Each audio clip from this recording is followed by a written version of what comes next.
Muy bien. A todos que hoy somos ya unos cuantos y se irán agregando muchos más, si Dios quiere, más todos los que están en Facebook, que sé que son muchos en directo y muchos más en diferido, que no los puedo medir. Reitero simplemente para explicar que si alguien replica el Facebook de Ieda, yo ya no sé cuántos lo ven. Y ya hay un momento donde se pierde el control de cuánta gente ve qué cosa. ¿Sí? Muy bien. En primer lugar, y a un minuto de empezar, dos cosas. Siempre pedimos por la paz en Israel y no hay ninguna duda que la solución está en un acuerdo de paz definitivo entre todos. Hoy por quinta vez el secretario de Estado de Estados Unidos fue a Israel. Ojalá esto contribuya a presionar a todas las partes para un acuerdo de paz definitivo.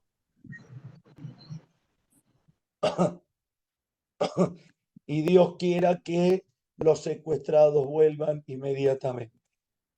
Hago un comentario muy personal: cuando hay gente que con alegría se vanagloria que Israel eliminó a un asesino de Hamas o de Irán, a mí no me causa displacer, pero no entiendo la alegría o el festejo de ver cómo muere otro, cuando después de la muerte que Israel le causa a alguien que seguramente se la merece, la venganza son 140 misiles o la guerra más fuerte en Gaza, donde caen 4 o 5 soldados nuevos. Me parece muy tonto el festejo de mucha gente que pone sonrisas, manitos, uno menos, qué alegría, como si eso fuese gratis y como si la mayoría de nosotros tendríamos a un soldado en el frente. Hay que tener mucho cuidado con eso, por el valor de la vida humana. Hace muy poco, un muy buen hombre que aprecio mucho, ex miembro de la DAIA, por decir algo desmedido, tuvo que renunciar y renunció en la Argentina con todo sentido, porque lo que dijo fue agresivo y desubicado. Y yo entiendo de dónde lo dijo, pero hay que tener cuidado cuando festejamos la muerte. Que Israel lo tenga que hacer, tal vez lo tiene que hacer, estará bien, estará mal, no dedicamos a eso. Pero primero pedir por siempre que finalice esta guerra, que haya un acuerdo de paz definitivo y absoluto, que es lo único que importa, no ganar. A nadie nunca le vamos a ganar, tampoco nos van a ganar, pero esta guerra no se gana nunca, se pierden siempre, todos los seres humanos, Israel y los demás, los judíos y los demás. Y por supuesto, por los derechos humanos más básicos, por la devolución de los secuestrados y para que el terrorismo no domine ningún lugar del mundo, porque es tremendamente complejo o imposible negociar o crecer en base a fundamentalismos. Vinculado a esto, la hermana República del Ecuador está pasando un momento desastroso. Así que pedimos que no se propague lo de Ecuador a Perú, a Colombia, a Argentina, y que puedan encontrar una solución inmediata, rápida, para finalizar con estos narcotraficantes. Nuestros gobiernos son buenos, malos, regulares, peores o muy buenos. Pero esto son cosas que no se pueden hacer a ningún gobierno de ninguno de nuestros países, los que nos gustan y los que no nos gustan, los que votamos y los que perdimos, los que ganamos y los que empatamos. Para esto vivimos en países democráticos. Así que me parece importante estas dos salvedades, porque seguramente hay algún amigo aquí que está vinculado con Ecuador, o algún ecuatoriano que lo ve, y si no es así, no hace falta que alguno sea ecuatoriano para solidarizarnos con la democracia, con el presidente, con el orden institucional, en contra del narcotráfico, en contra del narcoterrorismo, que esto es lo que está pasando en Ecuador hace horas. ¿Sí? Así que y que no se propague, que vivamos en paz. Cuando me tocó ir a Perú por primera vez en enero, Perú estuvo al borde de un estallido social gravísimo. Lo que ocurrió fue grave. Estuvo al borde de un estallido social gravísimo. Gracias a Dios se ordenó. Muy bien, en una democracia hermosa y genial, no existe en ningún lugar del mundo. Uno cree, y con Roberto que está aquí, que vive en New York, en algún momento desde afuera creemos que New York, Estados Unidos, es la gran democracia y todo funciona bárbaro. Sí, funciona mejor que muchos otros países, pero la cara de Roberto es suficiente. Todavía están juzgando un presidente que entró con un montón de forajidos al Capitolio, intentando algo parecido a un golpe de Estado que no se llamó así. Así que también no funcionan las cosas. Pero para que funcionen bien en todos lados y que haya paz y que la democracia triunfe y el respeto y el diálogo triunfen, es fundamental derrotar a los terrorismos, a los fundamentalismos de cualquier forma. Por eso, esto sobre Israel y sobre nuestra hermana República de Ecuador. El tema de hoy es un tema que vende mucho. Vende mucho, me refiero a que mucha gente le interesa, que llama la atención. Más de uno de ustedes en general no entra nunca a mis clases o entra a Facebook y alguno está hoy. Alguien me llamó a aclararme que no podía, pero ¿cómo hace para verlo por otro medio? Si sale por YouTube, le dije que no en vivo, pero que sí va a estar y está en algún archivo de YouTube. Mañana, pasado, la semana que viene, que no puede entrar hoy, que es el tema de la Kabbalah, ¿sí? Es el tema de la Kabbalah. ¿Qué es la Kabbalah? Pido, no voy a borrar, pero iPhone 3024 13, escribí tu nombre, quién sos, para poder tener nombre y apellido y no hacerle propaganda a Apple, que me encantaría que a vos o a mí nos pague la propaganda, pero lamentablemente tienen bien ganado el dinero propio y no lo reparten. Así que tampoco tienen por qué, pero si le hacemos propaganda, debieran repartir. Ahí está, con renombrarte, así sé exactamente con quién hablo. Con quién hablamos, quién está. Bien, el tema es la Kabbalah. ¿Qué es la Kabbalah? ¿Cuánto mito hay atrás? Voy a empezar diciendo, y tal vez muchos se van a decepcionar, todo lo que no voy a decir por dos motivos. El primero es que la clase dura 45 minutos. El segundo es que no soy cabalista. Y ahora voy a explicar qué significa ser mecubal o cabalista o estudioso de la Kabbalah, al menos. Pero el primero es que la clase dura 45 o 50 minutos. Con lo cual, responder un montón de preguntas, secretos del universo, diferentes teorías de la Cábala, etcétera, no es ni el momento ni creo ser la persona, salvo algún conocimiento básico o con algún nivel de profundidad no demasiado importante, porque nunca fui un estudioso de la Cábala.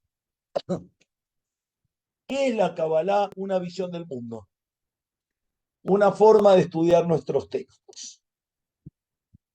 De acuerdo primero en la vida cotidiana de todos nosotros, la mayoría de nosotros en el mundo que vivimos somos muy racionales y que os creemos limitados a los sentidos que tenemos, muchas veces de forma muy estúpida, porque hay ciertos elementos que no se pueden medir y que rigen la vida, como el amor, el cariño, la compasión, que no miden ni un kilo, ni miden un kilómetro, ni un pound, ni una milla, ni se pueden comprobar, ni son científicos.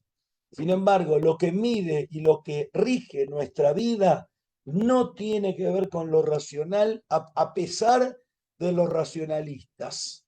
Ahí está. Gracias, Alirio Perafán.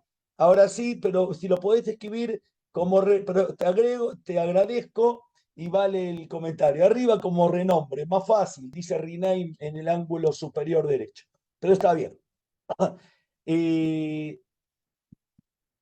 Creemos que lo importante en el mundo es la razón.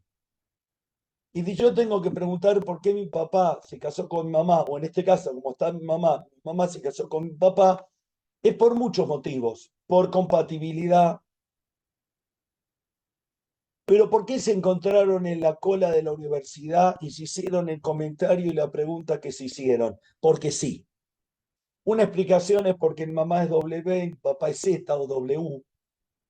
Entonces estaban en la misma cola para anotarse en la universidad cuando tenían 17, 18 años. ¿Sí? Hace muchos años. Y uno puede encontrar la racionalidad a todo. ¿Por qué uno tiene el hijo que tiene? ¿Por qué el 7 de octubre secuestraron a uno y no a otro? ¿Por qué alguien sobrevive y otro no la Shoah? ¿Por qué yo esa mañana no estaba en la AMIA? ¿Por qué yo gano el Kini 6, el Loto o la lotería de mi país, el Blackjack, y Graciela no? ¿Por qué Graciela ese día que iba el colectivo tuvo un atentado, se quedó dormida y no lo tomó? ¿Por qué yo encontré a Paola yendo a rezar a un templo que no iba hace 5 años y fui justo ese día que Paola también fue? Y volví otro día y me la encontré a mi esposa. ¿Por qué infinitas cosas nos ocurren de una forma no racional? Sin embargo, en este mundo en el cual vivimos, nos educaron en base a una racionalidad bastante estricta, pero no funciona eso con la mayor parte de las cosas que nos pasan en el mundo y en la vida. No funciona. Con las preguntas más simples, desde la historia argentina, peruana, norteamericana o la que fuera, hasta la vida personal. Sin embargo, somos racionales. De acuerdo, hay varios episodios en la tradición judía, muchos, pero voy a citar dos bíblicos, tres, por lo menos tres episodios bíblicos cuatro que no hay ninguna explicación exactamente por qué. Dios está dispuesto a destruir el mundo y elige a Noé para salvar el mundo. La Torá no explica por qué lo elige a Noé. La Torá dice que Noé era un hombre justo en su generación. Pero ¿por qué Dios lo eligió a Noé? Así. Era el más justo, sí, ningún otro era justo, es solamente Noé. A Abraham se le aparece Dios, no se le aparece a ningún otro. ¿Por qué Abraham? El episodio de la entrega de la Torá en el Sinaí. Ese episodio es genial, que estamos cerca a la parashá que toca leer, que es la parashá, la porción de la Torá, donde leemos la revelación de Dios al pueblo de Israel en el Sinaí, en el capítulo 20 en adelante del libro de Éxodo.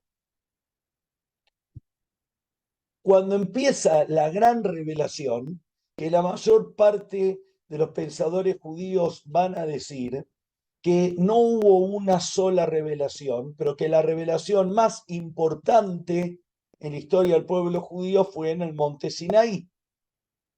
Después yo también tuve revelaciones de Dios y las tuvieron otros miles de millones de personas, pero la revelación para el pueblo judío más importante fue en el monte Sinaí. En esa revelación, no pido ahora que busquen el texto, si leen el libro de Éxodo del capítulo 19 para adelante, se van a encontrar que hay una mezcla de tiempo y espacio espectacular. Nosotros creemos que la vida es lineal. Entonces, todo en la vida, mañana es después que hoy, y si estoy acá, no estoy en otro lado. Pero muchas cosas de nuestra vida no son lineales. Dije un montón de cosas que no son lineales ni lógicas, y dentro de esta no lógica, del capítulo 19 hasta el final del libro de Éxodo, Dios le dice a Moisés que suba cuando está arriba. Dios le dice a Moisés que baje cuando está abajo. Realmente es interesante. Y un exégeta, el exégeta más, no, el más importante y el primero sistemático de toda la Torá y de todo el Talmud. Exégeta es el que le pone explicaciones para hacerlo más legible y entendible y responde preguntas que él se hace, que el texto grita, que tengan respuesta, que es Rashi o Rashi. Rashi a Rabbi Shlomo Itzhaki fue un judío francés, si es que cabe el término francés para hablar de la Francia del siglo X, porque no había una república de Francia, no cantaban la marsellesa, ni comían pasta, ni pizza, bueno, pizza los italianos, tal vez que eso sí, pero Rashi o Rashi, Rabbi Shlomo Itzhaki, él hace toda la explicación sistemática de la Torá y del Talmud. Una obra genial, casi ninguna de las explicaciones son de él, todas él las trae de otros textos, pero las acomoda y como Moishe estuvo estudiando, responde a preguntas. Lo importante es saber qué agujero y qué pregunta tiene. Rashi explica que hay un principio que se aplica a la entrega de la Torá, que es Ein Mukdamu Meujar Torah. No hay más temprano ni más tarde en la Torá. ¿Qué significa? Claro que hay un orden cronológico, que recién hablábamos, David nació después que yo, y mi hija nació mucho después que yo, y yo nací después que mi mamá. Sí, un antes, un después, hay una lógica. Pero muchas veces en el mundo esa lógica desaparece. ¿Sí? Desaparece. La Torá en el libro de Éxodo dice que el pueblo vio los truenos y oyó los relámpagos. Todos nosotros tenemos momentos en la vida donde el tiempo y las dimensiones desaparecieron. Todos, por la alegría o por la tristeza. Por recibirme en la facultad, por una pérdida inesperada, por un nacimiento, por un infarto, porque pasó algo, porque ganamos el Mundial en la Argentina, porque pasó algo que durante un rato, el antes, el después, el acá, el ahora, se pierde esa noción. En la Torá aparece como gran momento de revelación donde todo se confunde en el momento del Sinai. El origen de la Kabbalah, que es la mística judía, hay otras místicas que tienen el mismo valor o una profundidad parecida, cada una es diferente y todas están vinculadas a experiencias similares. Todas, no importa que sean la de los toltecas en México, la de Carlos Castaneda escribe de los chamanes, que pertenezcan a los aztecas, que sean de los incas o que tengan que ver con los mongoles o con los hindúes. Hay ciertas cosas que unifican a la mística como una forma de ver el mundo y de entender el mundo. La mística judía se basa en estos episodios de la Torá, donde Dios no dice por qué lo eligió a Abraham, lo salteé, no dice por qué lo eligió a Noah, sí, porque era un hombre justo, pero no queda muy claro el episodio de la entrega de la Torá. Y por último, el episodio central, donde parte la mística judía, y yo me animo a decir la mística occidental, tiene que ver con lo que se llama en hebreo Maasea Merkabah. Maasea Merkabah es el capítulo 1 del libro de Ezequiel. No me animo a leerlo, no porque sea secreto. Abran el libro de Ezequiel, capítulo 1, en cualquier Biblia católica, protestante, judía, no importa. Y habla que Ezequiel vio algo que bajaba del cielo con 4 caras, cada cara tenía 4 caras, cada lado tenía 6 ojos, y una cuestión muy deforme y que racionalmente es imposible. Si yo fuera un cineasta, un pintor, y yo tengo que describir lo que Ezequiel describe en el capítulo 1, no, yo les muestro el capítulo 1 de Ezequiel. Y cada uno de nosotros tiene que diagramar lo que Ezequiel vio, o pintar, o esculpir, o filmar una película. No vamos a coincidir 2 en 2 millones de personas. No hay forma, no se entiende. En base a esto y en base a un montón de episodios de la vida cotidiana, de creencias y de formas de ver la realidad,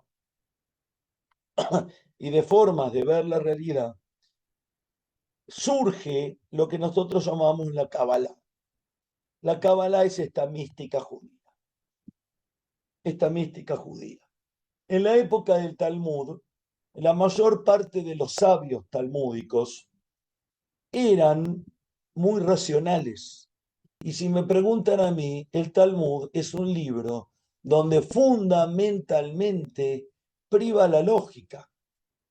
Hacen razonamientos y desarman razonamientos a un nivel de detalle y de reiteración que puede volver loco cualquiera una vez que uno entendió algo de lo que están discutiendo.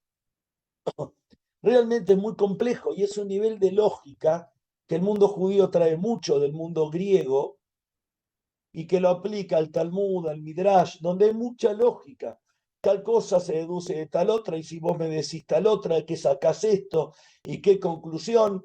Y es realmente un libro genial con enorme cantidad de lógica. Sin embargo, y me sigo asustando con la hora, porque yo estoy acostumbrado a empezar a las 8, miro la hora y digo hace 55 minutos que empezamos hace 15, me voy a acostumbrar al cambio de hora. Sin embargo, el Talmud tiene párrafos y momentos que hablan de cierta visión de la realidad. Y había un grupo de sabios que decían que iban a plantar pepinos. Cuando decían que iban a plantar pepinos, es que iban a estudiar la mística. Y no lo abrían a todos. Era un grupo cerrado que trataba de estudiar entre ellos y que era muy difícil que abran la puerta a alguien. Hay una anécdota famosa. No traje el texto de Talmud porque si no esto era muy largo. Iba a haber seguramente un segundo, tercero, cuarto capítulo de místicas judías, porque hubo muchos movimientos místicos y no, uno cree que el único movimiento místico son los Hasidim, que el que más conocemos es Chabad Lubavitch, que tiene 300 o 250 años. Y la respuesta es que ese es un hasidismo más posible. En la historia judía hubo muchos movimientos hasídicos. Y no me refiero a los hasidim que estaban en Polonia en el 1700, me refiero a diferentes movimientos místicos del 1600, del 1200, del 700, que no tienen nada que ver con los movimientos que están en Mea Shearim, o que están en Brooklyn, o que están en el 11, o que están en Flores, o que están en Lima, o que están en la calle Tucumán y San Martín en Mendoza. Nada que ver, son otros movimientos místicos. Este episodio cuenta que 4 personas entraron al Pardés. Y acá es interesante qué significa Pardés, palabra que puedo traducir porque es fácil. Pardés es un jardín de árboles frutales. Pardés en hebreo es un jardín de árboles frutales. Hay una ciudad en Israel que se llama Pardés Jana, por ejemplo. El Pardés de Jana. ¿Qué es el Pardés? Un jardín de árboles, manzano, un naranjo, un ciruelo, un nogal, yo qué sé, un jardín de árboles frutales. No me animo a decir árboles tropicales porque no sé cuál nace de un árbol, cuál no, y voy a equivocarme con los nombres, pero me gustan y cuando viajo como esas frutas que son riquísimas, esos jugos. El Pardés es un jardín de árboles frutales. Pero al mismo tiempo, en la tradición judía, Pardés son las iniciales de Pshat, P, Pshat, Drash, Pardes, Remes, Drash y Sodo. ¿Qué son estos 4? Pshat, Remes, Drash y Sod, que en hebreo son las iniciales de Pardes. Son iniciales que forman la palabra Pardes. Son 4 formas de leer la Torá o 4 formas de explicar la realidad o de ver la vida son cuatro visiones del mundo. Cuando yo digo cuatro formas de leer la Torah, son cuatro visiones de mundo. Y yo no creo que las cuatro, una sea verdad, creo que son complementarias y que todas existen y son auténticas y verdad. Ese Midrash cuenta que hay cuatro personas que entraron al Pardés: Ben Soma, Ben Asai, Ajer y Rabbi Akiva. Ben Soma y Ben Asai se cree que fueron dos grandes sabios, pero ahora voy a contar el final, nunca llegaron a ser rabinos. ¿Por qué? Ben Soma entró y se murió. Ben Asai entró y se enloqueció. Cuando salió, se enloqueció.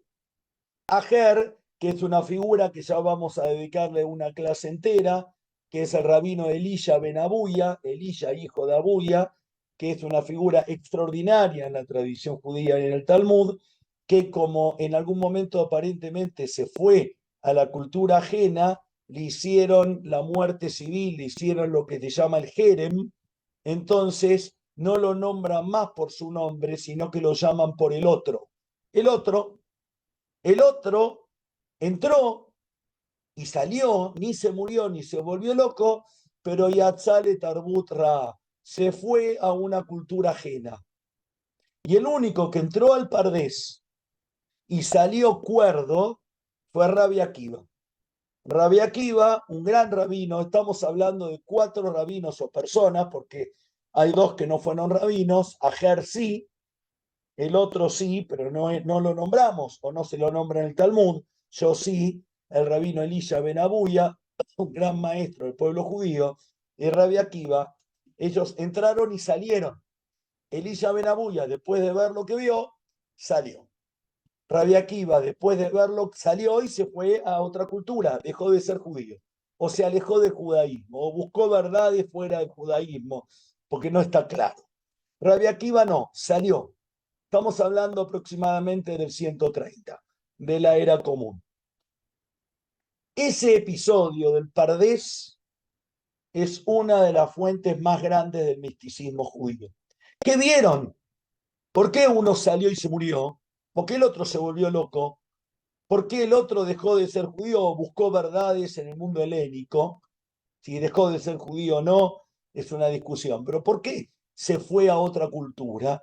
Y el cuarto, que salió y salió cuerdo, lo primero que hizo en forma inmediata fue llevar al pueblo judío, junto con Bar Kokhba, al peor desastre que tuvo el pueblo judío en su historia. Al peor desastre que tuvo el pueblo judío en su historia. No hablo numéricamente ni éticamente, porque nada es comparable a la Shoah, al Holocausto, pero hablo a nivel de sufrimiento como golpe para la conciencia judía y la historia judía. El peor golpe que sufrimos en nuestra historia fue la rebelión de Bar Kokhba. Estamos hablando en el año 135 de la era común, liderada por Rabbi Akiva y Bar Kokhba. Rabbi Akiva, que sale de ese episodio de ver una realidad diferente. Estos cuatro entran al Pardés. Natán levantó la mano. Natán, habilita el micrófono y vale la pregunta. Hola, Después, sin Ravi. querer, Si no estoy mal, hay otro pasaje del Talmud que dice que Ajer se vio a Metatrón sentado. ¿Sí? no, Y que, a ver, no lo conozco ese, pero no quiero dedicar la clase a Ajer, que vamos a estudiar la figura. Gracias, Natán. Vamos a estudiar la figura de Ajer en alguna clase. Quiero dedicarle a Ajer, que voy a recomendar un gran libro, que es como una hoja al viento, como una hoja al viento de Milton Steinberg, que está en castellano el libro, en hebreo, en castellano, por supuesto, él lo escribe en inglés, pero es un libro extraordinario, extraordinario para leer. Tiene mucho de historia, mucho de novela, pero realmente es un libro extraordinario. Ahora, ah, y es una teoría de lo que le pasó a Ajer, a Elisha no, Benabuy. Es una teoría, sí. es una idea que estoy trayendo. ¿Sí? Yo solamente lo estoy mencionando, pero no voy a entrar ahí. ¿Qué cosa, Entonces, Natalia? es una idea que estoy trayendo, pero no voy a entrar a hablar de Ajer del No, no, Sheben Abuya. no. Vamos a. vamos a estudiar alguna clase sobre esta figura, porque es muy interesante por qué se considera que está fuera y poder leer textos vinculados a él. Pero gracias, Natán. Gracias. Te silencio, después te abrí si querés preguntar. Y espera, y bajo la mano para más fácil. Si no, voy a volver a preguntar. En este episodio entran a un lugar y ven algo. ¿Por qué digo que hay diferentes formas de ver la realidad? Tampoco es fácil definir qué es pshat, qué es remes, qué es drash y qué es sod. Son 4 formas de analizar un texto. Uno, por lo simple y evidente. Otro es, bueno, ¿qué indicio, qué me está mostrando el texto que no lo dice? El drash es qué explicaciones, qué puedo agregar, qué puedo vincular. Es jugar un poco más. Y el sod es lo secreto. Es lo secreto. Es lo que muchos de nosotros, y me incluyo a mí, conozco a mi mamá como piensa, y yo en algunas cosas pienso parecido, pero me resisto a pensar así, es creer que la realidad es lo que veo.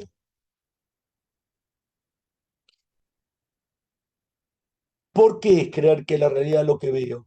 Porque en el medioevo veían cosas como seres inferiores que eran esclavos, y era obvio y era científico, porque hace 110 años un señor y otro señor después, otro señor Einstein, unos cuantos años después, en 1960, otros señores más, descubrieron lo que se llama la física cuántica. La física cuántica destruye todos los conceptos que nos enseñaron en el primario. Átomo es porque es la partícula menor indivisible y el átomo no se divide.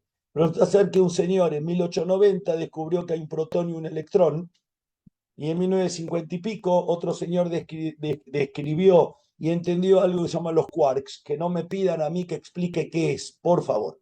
No pierdan el tiempo porque no voy a poder explicar nada. Y en base a esto, lo que yo creo que veo es aire. La mayor parte de todo lo que vemos que parece concreto es vacío. Y la realidad funciona de acuerdo a otros parámetros de los que creemos. Ni que hablar la computación. Porque si esto es tangible, hace 20 años me preguntaban si yo puedo tener un proyecto y dar clase y haber gente de 4 o 5 países y de 9 o 10 ciudades que están escuchando, los estoy viendo, tengo un vínculo de amistad y sin embargo están, vaya a saber dónde, cómo y cuándo, cada uno de ustedes, más lo que lo ven en diferido, las realidades van cambiando. ¿Qué es esta visión mística o de cábala? Que yo no soy cabalista ni me dedico a esto. Tiene que ver con estos episodios que conté, con la vida misma, tiene que ver con un gran libro en el pueblo judío que tengo que decir que casi lo ignoro por completo, que es el Zohar. El Zohar es el libro del resplandor. ¿Quién escribió el Zohar? Es muy lindo esto. De acuerdo al mito, lo escribió Rabbi Shimon Bar Yochai. Rabbi Shimon Bar Yochai, un rabino del siglo I, bastante violento el muchacho, que vivió en una caverna aislado y cuando salió de la caverna tenía más odio que cuando entró, que cuando miraba a los que no pensaban como él los quemaba vivos. Un muchacho bastante fanático, del cual yo nunca hubiera sido partidario en mi vida, pero que es una figura en el Talmud, que de acuerdo al mito, Rabbi Shimon Bar Yochai, cuando estuvo en la caverna 20 y tantos años, que comía de una plantita y de una gota de agua, escribió el Zohar. De acuerdo a lo que todos los científicos y estudiosos del judaísmo creen, el Zohar se escribió en el siglo XIII por Moshe Cordovero. Y él dice que el que lo escribe es Rabbi Shimon Bar Yochai. Sea como sea, el Zohar, junto con la Torá y el Talmud y el Midrash, se convierte en la piedra angular del misticismo y del estudio de la Kabbalah judíos. Es esta forma de ver la realidad y de pensar que hay algo más allá. Es de pensar que lo que veo no es todo lo que es. Hay otra forma de entender la Cábala, que es vincularme a mí con Dios. Y hay cierto aspecto de la cábala, que puede hasta ser peligroso porque juega con la idolatría. Por ejemplo, mis acciones influyen en Dios.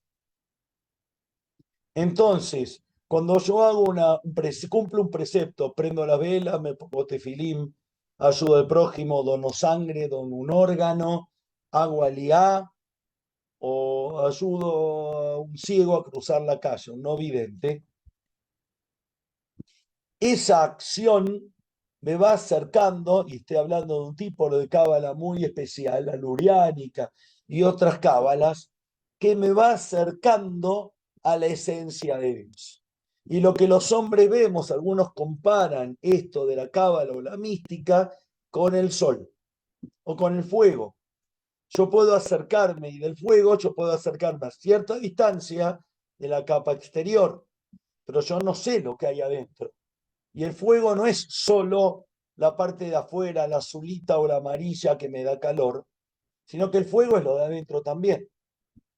Entonces, el hombre, en el mejor de los casos, con toda la suerte del mundo, va a mandar una sonda que llegue a un par de millones de kilómetros de la corteza del Sol. Y cuando diga que eso es el Sol, es porque eso vio. Es como el cuento hindú que le preguntan a 5 ciegos, le hacen tocar un elefante y le dicen, ¿qué es? Y uno toca la cola del elefante y dice, es un plumero. El otro toca la trompa, el otro toca la pata y el otro toca el lomo. Cada uno dice que ve otra cosa. Nosotros somos como ciegos y depende cuánto nos acerquemos y qué preparación tengamos, qué visiones vamos a tener de esa realidad o de esas realidades. ¿Sí? Eso es, esto de alguna forma tiene que ver con una visión de la realidad supuestamente no racional. ¿Por qué digo supuestamente no racional? Cuando algún griego, y esto el que más entiende es Chaim Rubén, cuando algún griego hace tiempo llamó al átomo átomo, y me va a ayudar Chaim Rubén quién es, llamó al átomo átomo, es porque era indivisible. Este griego no solo no fue un idiota y se equivocó, fue un genio, porque de no haber sido por este griego la ciencia no avanzaba nunca. Pero hace 110 años se descubrió que el átomo no es indivisible, que hay partículas mucho más pequeñas como estos quantums y otras cosas que integran y la realidad se la ve de otra forma. Y uno dice, pero ¿cómo? Entonces, es muy difícil hablar de qué es racional y qué es irracional, porque depende un poco de qué época, para quién y con qué visión. Esto como una introducción general de qué es la Kabbalah. Ahora, la Kabbalah en la tradición judía y en la humanidad surgen en diferentes momentos, pero no únicamente, pero fundamentalmente en momentos de dolor,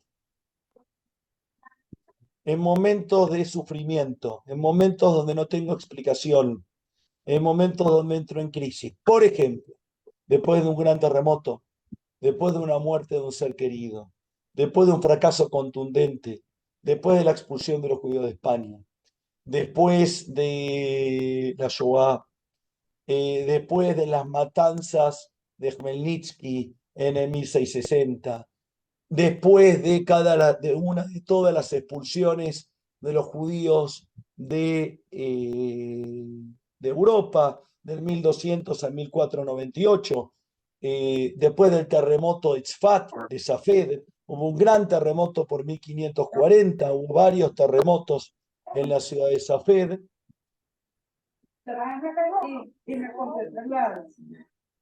Apaguemos los micrófonos, por favor.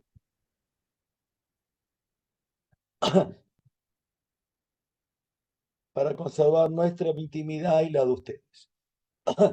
En la tradición judía, Demócrito define el átomo. Gracias, Caim. Demócrito. Un poquito antes que el siglo XX. Este muchacho debe haber vivido por el menos 400, por ahí me va a dar el año exacto. Cuando muchas veces nos ocurren hechos absolutamente violentos, intentamos encontrar sentido a la vida, al estudio y a la más allá de cierta lógica o más allá de lo que aprendimos. Y es absolutamente normal y válido hacerlo. Normal y válido hacerlo. Algunos de nosotros nos definimos como racionalistas. Y voy a definir a dos grandes racionalistas que uno aprendió del otro. Y voy a decir cómo viene la línea. Hubo tres. Hubo un árabe, Demócrito. No estuve equivocado, el menos 400. Muy bien por mí. Menos 460. No lo voy a leer en griego, no hace falta porque no lo sé. Pero el menos 400. Buenísimo. Y ahí está, menos 400, 450. Tal cual, antes del área común. Y yo hablaba de este misticismo que muchos tendemos a rechazar. Y yo decía como tres grandes racionalistas en Occidente medievales que marcan el racionalismo medieval y moderno. El primero es un árabe musulmán que fue Averroes. Averroes fue un gran maestro que Maimónides nunca lo conoció, creo que Averroes murió muchos años antes de que Maimónides nazca, pero Maimónides mama de Averroes y trae al mundo judío a Averroes. Y le aparece por último Tomás de Aquino. Lo que para el mundo cristiano es santo Tomás de Aquino, para los judíos no es santo, pero sí fue un gran pensador y un gran escritor, Tomás de Aquino. Este señor Tomás de Aquino recibe las enseñanzas de Maimónides. Y son grandes racionalistas que intentan hasta explicar la existencia de Dios racionalmente y que tratan de deducir su orden legal. Maimónides explica la Mishnah, escribe un libro para ordenar el pensamiento y que se llama el Moreh Nevuchim, la guía de los descarriados o de los perplejos, que está en castellano, y su tercer gran libro es el Mishneh Torah, que es uno de los grandes códigos legales judíos. Maimónides, estamos hablando del 1100, Maimónides es un gran racionalista. Ahora, si ustedes me preguntan a mí, ¿el judaísmo hoy triunfó el racionalismo o triunfó el misticismo, la Kabbalah? La respuesta, y con esto termino, va a haber 1000 preguntas, va a haber otras clases más. Y en el comienzo del siglo XVIII, 1700, momento, que no lo pegué, momento, que no lo... Estoy en clase, después te llamo. Y... momento. Mi hija que llegó a algún lugar y que avisa que llegó y que está bien, y que le había Laila que me llama y que respondí que estoy en clase, me había olvidado de bajar el volumen. Estuvo de viaje de una ruta a otra y avisa que llegó, lo cual es muy bueno.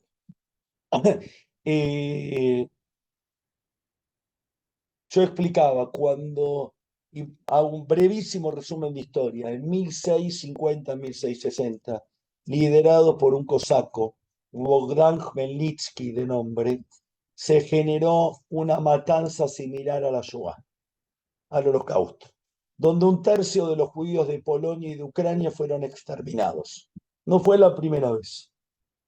Con un odio antisemita violento, era teóricamente en contra de una clase social que representaban los jefes de estos judíos que eran los cobradores y que tenían un rol, y atrás de todo esto hay un antisemitismo religioso, económico, de varios motivos que generan estas matanzas que se llaman Zerotah Betat, las matanzas que aproximadamente ocurren en 1650 y pico. Como fruto de esas matanzas, quedan centenares de miles o millones de judíos en un estado de pobreza y un estado de abandono y de tristeza inmenso, inmenso, similar al que ocurrió después de Bar Kokhba, de la revolución de Bar Kokhba. Inmenso. Como fruto de esto aparece una figura que sé muy poco y que se sabe muy poco históricamente, que es el Baal Shem Tov, el Besht. ¿Quién es el Baal Shem Tov? Un rabino muy importante que ante la destrucción y la muerte y el hambre empieza a enseñar que para ser un muy buen judío no hay que ser un estudioso del Talmud o no hay que ser un legalista que uno sepa cada letra y cada coma y que lo importante es la intención y lo importante es juntarse y cantar y meditar. No es tan simple el planteo, pero en contra de esto, de este movimiento, aparece lo que se llama la yeshivot, los centros de estudio talmúdico, por ejemplo, de Vilna, donde la figura más importante fue el Gaón de Vilna, el sabio, el gran sabio de Vilna. Entre estos dos grupos, los talmudistas, lo que se llama pipulistas, que le encuentran el pelo al huevo y discuten y que entienden que Dios y el sentido de la trascendencia está en estudiar cada detalle. Y estos que aislarse en el bosque, meditar, cantar, tomar alcohol, emborracharse, seguir al gran maestro, al tzadik, al hasid, al ejemplo, había una rivalidad tal que en algún momento hasta se pegaban o se cortaban las barbas unos a otros burlándose con un nivel de violencia muy, muy alto. Sin embargo, hoy los más racionalistas tenemos mucho en nuestros libros de rezo, en nuestra cultura, de lo místico. Y los más místicos tienen en su tradición gran parte del racionalismo, porque con el tiempo se fueron fusionando. Un último ejemplo, y con esto cierro, es el Kabbalah Shabbat. Para los que no son judíos y escuchen esta clase, el Kabbalah Shabbat es una cantidad de salmos que cantamos antes de empezar a rezar en Shabbat. Porque lo que la tradición judía dice que hay que rezar a la noche, no el viernes a la noche, todos los días a la noche, todos los días del año a la noche, es un servicio que se llama Arbit, que es vespertino, que tiene una estructura fija y rígida. Sin embargo, en el siglo XVI, en la ciudad de Tzfat, los cabalistas de Safed, en la Alta Galilea, en Israel, en Safed, cerca de Siria, de donde hoy es todo el problema, y donde cada vez hay más gente que tiene que dejar sus casas por los misiles de Hezbollah. Y en esa ciudad, en Safed, en esa yeshivot, se creó, se inventó una ceremonia donde se cantan salmos y se recibe al día de Shabbat, que es el día de descanso, que comienza cuando oscurece el viernes y termina cuando oscurece el sábado. Ese Kabbalat Shabbat es una creación cabalística, mística, que originalmente el mundo racional nunca hubiera rezado. Sin embargo, no hay sinagoga en el mundo, de la corriente que fuera, en el lugar que fuera, que cuando nos encontramos para rezar un Shabbat, no empezamos hoy con el Kabbalat Shabbat. Significa que lo que la historia demuestra, y yo creo que es realidad, es que estas cuatro formas de interpretar la Torá, el Pshat, el Remes, el Drash y el Sod, estas cuatro formas de ver la realidad, estas cuatro formas de justificar el mundo, de entender la vida, están siempre entrelazadas. Y los que creemos que el mundo es Pshat, no. El que cree que el mundo es Sod, tampoco. Todo el tiempo necesitamos de estas cuatro facetas para poder entender la realidad. Hay minutos en nuestra vida que duran horas y hay años que duran minutos. Yo voy a contar una experiencia y cada uno tuvo la propia y voy a contar la experiencia de Moshe, no la mía. Moisés baja del Sinaí con las 2 tablas de la ley. Moisés era grande, tenía 80, 81 años. ¿A qué representan? ¿Cuánto duró un año? No me importa. Era fuerte, era sano, estaba entero y cargó las 2 tablas de la ley. La podía cargar sin ningún problema. En un lugar dice que a Moisés le costaba levantarlas. Cuando Dios le dice a Moisés que el pueblo judío está construyendo un becerro de oro y Moisés escucha los ruidos, pero no lo ve, Moisés la carga. Cuando Moisés ve el becerro de oro, la Torá es confusa adrede. Se puede leer que se le cae o que Moisés la tira. Pero ¿cómo se le cae? ¿Por qué se le cayó en ese momento? Porque cuando tenían sentido no pesaban nada. Cuando dejaron de tener sentido, pesaban muchísimo. Hay días en mi vida que son larguísimos y hay años que pasan rapidísimo. Cuando nació Pesque, que nació por cesárea, la envolvieron en una frazada y me la dieron en una habitación que tenía 2 calefactores que daban para que la temperatura no le baje, cosa que debe ocurrir con un montón de niños. Y yo no vengo a enseñar nada que ninguno de ustedes no haya vivido. Esos 40 minutos que yo tuve una beba en brazos, me pesó tanto y tuve tanto miedo que se me caigan 3 kilos 200, cuando yo puedo sostener mucho más tiempo. ¿Qué estoy diciendo?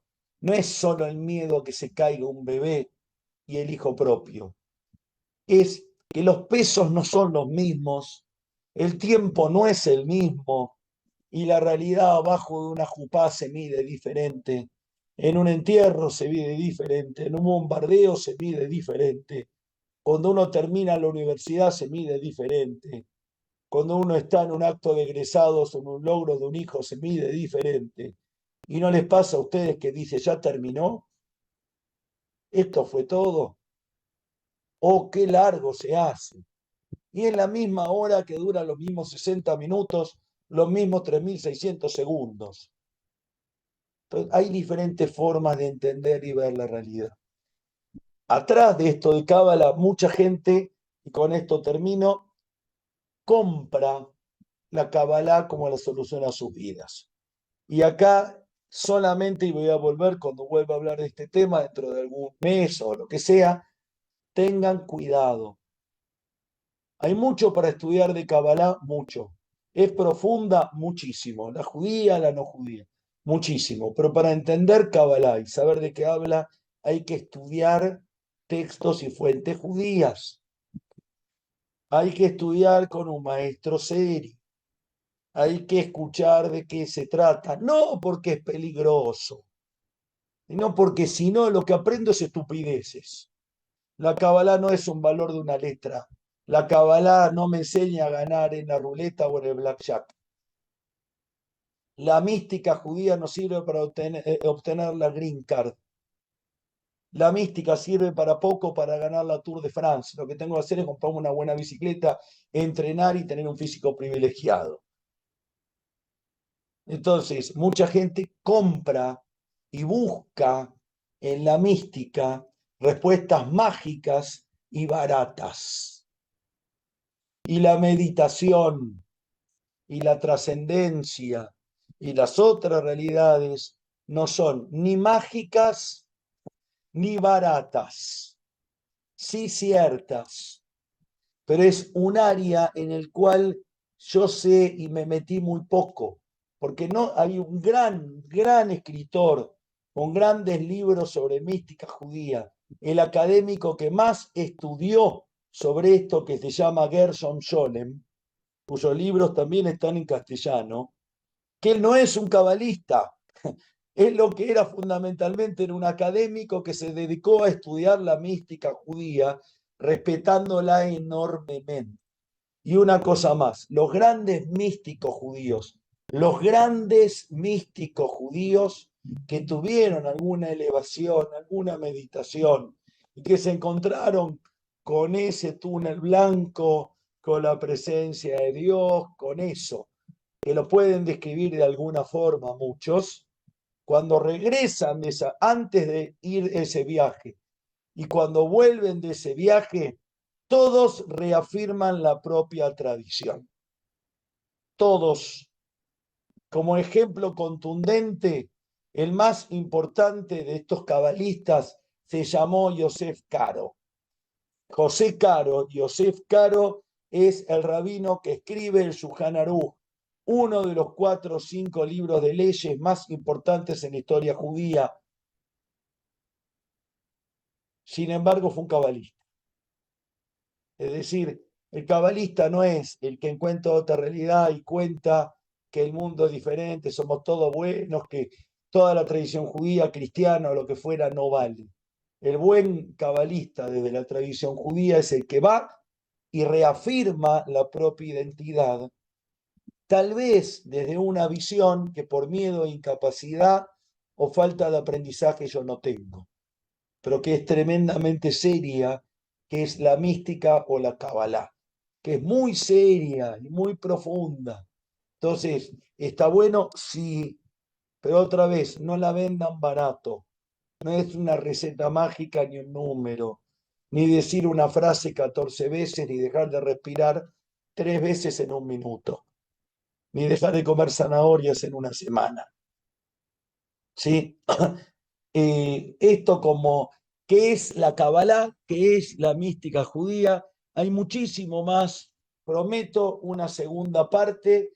Quiero recordar que vamos a ver la semana que viene, creo, a miedo de equivocarme, vamos a estudiar algo tan simple, tan vilipendiado, tan insultado, tan que los mismos judíos no terminamos de saber de qué hablamos cuando hablamos y hasta tenemos miedo de nombrarlo, que es el sionismo. Creo, voy a mirar acá a ver si estoy en lo correcto. Esperen un poquito, el miércoles que viene igual lo voy a publicar, pero quiero revisar acá a ver si... Sionismo. Sionismo. Martes, no ¿Cuándo? miércoles. ¿Qué, Moishe? Sionismo, ¿qué es y desde cuándo? Sionismo. El martes Bien. 16. ¿Qué es exactamente? Para Martes 16, eliminar... Fabi. Martes, el próximo martes, Jaime. Gracias. El próximo martes, salvo excepción y que se publique, los días son martes, 20:30 Argentina, 6:30 Perú y muchas otras horas más que van cambiando para cada uno de los que estamos acá. Y agradecerle a Delmo, a Iris, a Judith, a Roberto, a Kelita, a Víctor, a Eva, a Lilia, a José y Rosita, o Rosé y Josita, a Susana, a Mara, a Itele, a Félix, a Ale Dubersaski, a Anderson, a Oscar, a la familia Santolares, a Cristian, a David, a Anderson, a Oscar, a Jessica. Jessica, recordame de dónde sos, vuelvo a anotar en el chat, mi WhatsApp, el que no me mandó nunca información, por favor me la vuelve a mandar, así yo sé quiénes son y puedo contactarme con ustedes, ¿sí? Así que a Jessica, a Perlita, a Shlomi, a Aarón y bueno, Carmen, me falta Natán, mi mamá, estaba mirando la otra página, Alfredo, Eduardo, Felia, Moise, Mercedes, Graciela, Jorge, Atilio, Carmen y creo que ya Adelmo, Iris y ya nombré a todos. A todos, gracias. Si alguno esperaba otra respuesta o algo más milagroso, mágico, etéreo, no es el momento ni soy la persona. Tal vez lo sea y agregue algo más a futuro y ojalá podamos estudiar mucho y agregar facetas de ver realidades que nos enriquezcan a todos en nuestra vida. Y sin lugar a duda, la Cábala y la mística es una faceta más que vale la pena a los que le tenemos miedo perderlo y a los que no sabemos de qué se trata, empezar a averiguar y agregar un poco más de riqueza en nuestra vida. Un abrazo enorme, gracias a todos. Voy a saludar a los amigos de Facebook. Abrazos y muchas gracias. Por favor, Morá, un gustazo. Un abrazo a todos. Esperen que voy a... Abrazos. Un abrazo a todos. Bueno, no puedo... A ver acá. Gracias, No. Rabino. Abrazo grande. A los que están en Facebook que no lo puedo ver, un abrazo. Gracias, Rabino. Nos vemos los de Lima, los de Perú. No, mañana sí, a los Pucallpa y alrededores mañana. Y la tefila cuando se publica también, que es el próximo sábado, 10 de la mañana, Shacharit. Abrazo.